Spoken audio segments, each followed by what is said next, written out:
Everyone, welcome back to Study Central. चलिए अब आगे बढ़ते हैं। आई होप आपने इस कोऑर्डिनेशन का मतलब और essence coordination as essence of management का पहले का पार्ट आपने कवर कर लिया होगा। अब आगे बढ़ते हैं, हम कोऑर्डिनेशन की और फीचर्स और नेचर जानते हैं। अभी तक हमने जाना कि कोऑर्डिनेशन क्यों ज्यादा इंपॉर्टेंट है। जैसे कि अगर किसी पार्टी में बिना कोऑर्डिनेट होता है कि कब बैंड आएगी, कब सर्व होगा खाना हमारा, वैसे ही सारे फंक्शन बिजनेस में भी सारी एक्टिविटीज कोऑर्डिनेट होती है कि कब पैकेजिंग होगी, कब लेबलिंग होगी। जब सामान ही नहीं बनेगा तो पैकेजिंग कैसे होगी, सामान कम बन रहा है तो पैकेजिंग कम होगी। तो एक दूसरे से सिंक्रनाइज करके एक्टिविटीज चलती है ताकि एंड रिजल्ट हमें अच्छा मिले। अगर कोऑर्डिनेशन नहीं होगा तो सारा फंक्शन डिसबैलेंस हो जाएगा और किसी भी कंपनी का चलना बहुत ही मुश्किल हो जाएगा। That is why coordination is termed as essence of management. अभी तक हमने पढ़ लिया एसेंस ऑफ मैनेजमेंट क्यों लगता है, वो भी हमने देखा। तीन टाइप्स देखे कि क्यों कोऑर्डिनेशन इज जरूरी at all functions of management. अब देखते हैं हम लोग नेचर ऑफ फंक्शन, मतलब nature and function of coordination, और क्या क्या नेचर है, क्या क्या ऐसा चीजें हैं जो कोऑर्डिनेशन की बहुत ज्यादा जरूरी है। जैसे हम किसी एम्प्लॉय को हायर करने से पहले देखते हैं उसका नेचर कैसा है, क्या क्या क्वालिफिकेशन है, वैसे ही जब तक किसी चीज की अच्छाई ना पता चले हम उसको यूज नहीं करते हैं। इसीलिए हम उसके नेचर्स देखेंगे और कुछ इंपॉर्टेंस देखेंगे कि कोऑर्डिनेशन इतना ज्यादा जरूरी क्यों है। तो इधर जैसे आपको दिख रहा है, मैंने हेडिंग डाला है nature features of coordination. Nature या फीचर बोल सकते हो। तो पहला मुझे दिख रहा है integrate group efforts. Integrate group efforts मतलब कि सब इंटीग्रेट करता है। फॉर एग्जांपल बहुत सारे डिपार्टमेंट है, packaging, labelling, raw material, purchase, sale department. ये सब डिपार्टमेंट का जो भी एफर्ट है वो सबको इंटीग्रेट करता है। कोऑर्डिनेशन मतलब एक दूसरे से कोऑर्डिनेट करके हर डिपार्टमेंट का काम सही से करवाना, तो इनका ग्रुप एफर्ट है। ग्रुप एफर्ट अगर इंडिविजुअल डिपार्टमेंट में लग रहा है to prove their department good, ठीक है, उसी को इंटीग्रेट करता है। क्यों? ताकि जो पूरा बिजनेस है उसका एंड रिजल्ट अच्छा बने। वैसे ही जैसे हमें रिजल्ट अच्छे मिलने के लिए हम कोऑर्डिनेट करते हैं ताकि जो एंड रिजल्ट हो वो अच्छा मिले। फॉर एग्जांपल अगर आप कोऑर्डिनेट करते हो अपने हाफ ईयरली में, फिर क्वार्टरली में आप अच्छा देखते हो, मिड टर्म्स में, फिर फाइनल में। क्यों? क्योंकि ये दोनों के जो काम रहते हैं, जो आपके मार्क्स रहते हैं, वो आपको फाइनल में भी थोड़ी हेल्प करते हैं। मतलब अगर देखा जाए तो आप सारे एफर्ट्स को इंटीग्रेट कर रहे हो फाइनल में, और ये एफर्ट जो थोड़े थोड़े लगे हैं ये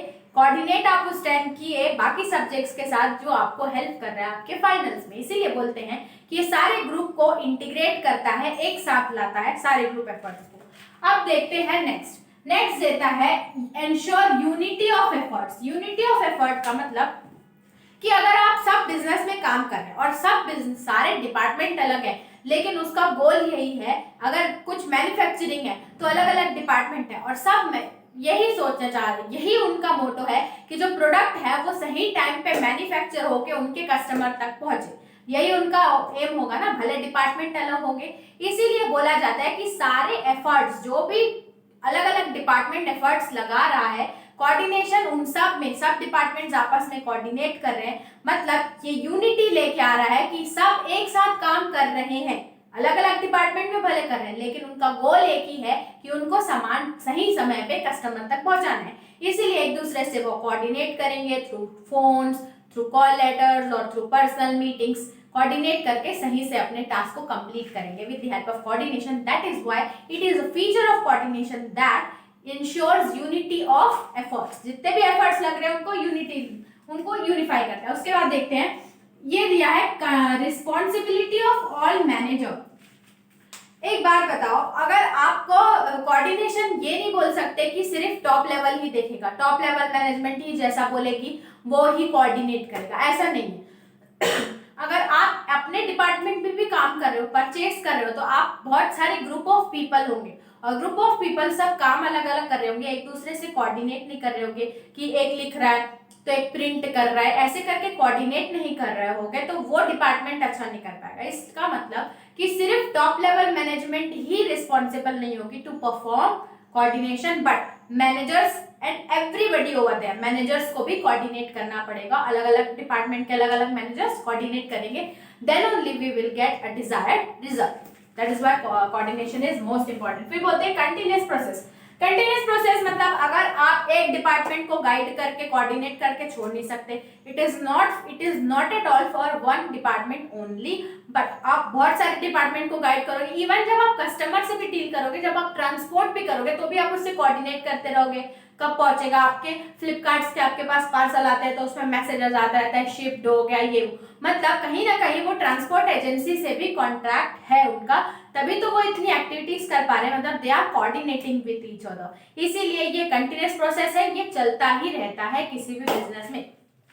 उसके बाद देखें इट्स परवेसिव फंक्शन। परवेसिव मतलब यही बोल रहा है कि required at all levels of management. सिर्फ एक लेवल या top level is not only responsible to perform क्या coordination, but all the levels of department, that is lower level, higher level, middle level, जितने भी होंगे सब ही रिस्पॉन्सिबल है क्या, सभी लेवल्स में रिक्वायर्ड होता है कोऑर्डिनेट। वो लोअर लेवल अपना कोऑर्डिनेट करेंगे, मिडिल लेवल मैनेजर्स अपना कोऑर्डिनेट करेंगे, और टॉप लेवल क्यों रिक्वायर्ड है, क्योंकि अगर टॉप लेवल पॉलिसीज फ्रेम कर रहा है तो मिडिल लेवल कोऑर्डिनेट करेगा उनको लोअर लेवल तक पहुंचाने के लिए, और लोअर लेवल ये इंश्योर करेगा कि वो फॉलो हो रहा है कि नहीं जो पॉलिसीज टॉप लेवल ने फ्रेम की थी।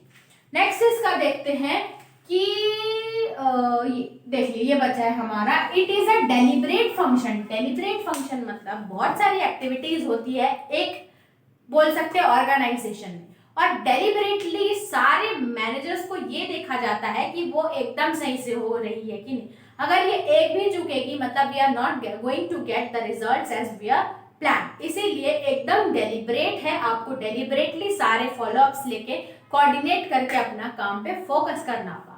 अब हमने देखे क्या फीचर्स ऑफ कोऑर्डिनेशन, जो कि बहुत इजी थे, आप लिख तो सकते हो, एक बार बस आपको रीड करना है, पहले समझ तो जाओ बोलना क्या चाह रहा है। अगर आप समझ गए रीड करोगे आपका हाथ खुद ही चलेगा। तो पहला देखा ये कि ये इंटीग्रेट्स ग्रुप एफर्ट्स, सारे ग्रुप एक्टिविटीज को इंटीग्रेट करता है। नेक्स्ट देखा हमने इंश्योर यूनिटी ऑफ एफर्ट्स। अब भाई काम तो सब कर रहे हैं एक रिजल्ट के लिए, उनको प्रॉफिट मिले, चाहे वो कौन सा एजुकेशन डिपार्टमेंट, एचआर डिपार्टमेंट जो भी हो, सब काम क्या कर रहा है, कंपनी को प्रॉफिट मिले, तो मतलब एक ही के लिए गोल है उनका।